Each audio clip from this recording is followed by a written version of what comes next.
In the quiet town of Piacenza, Italy, a nobleman named Conrad lived a life of wealth and comfort. But one fateful event would change his life forever.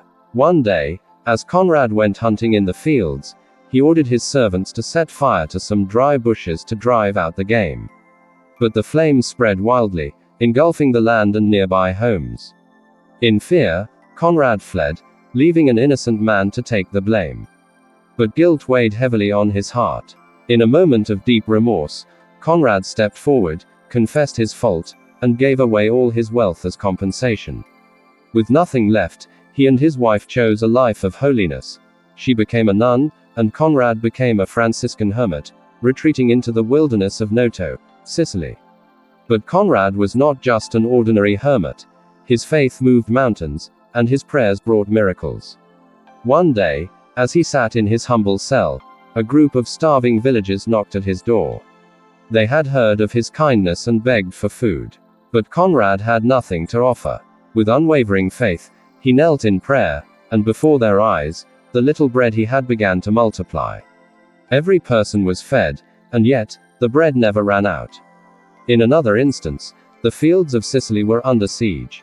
Not by soldiers, but by a devastating swarm of locusts.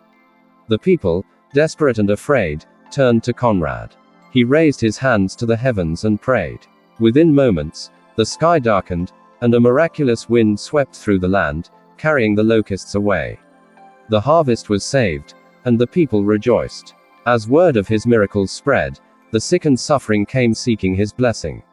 Among them was a man tormented by severe hernias, unable to move without pain. Conrad placed his hands upon him, whispered a prayer, and instantly, the man stood up, healed.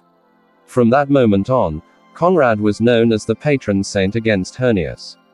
After a life of sacrifice, Conrad's time on earth came to an end in 1351.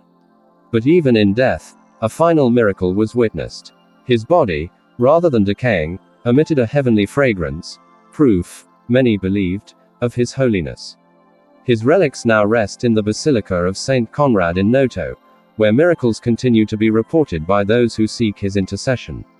Saint Conrad of Piacenza, once a nobleman, now a saint of miracles. His life is a testament that no matter how far we stray, God's grace can transform us into instruments of his divine power. If you were inspired by this story, don't forget to like, share, and subscribe for more faith-filled stories. See you in the next video.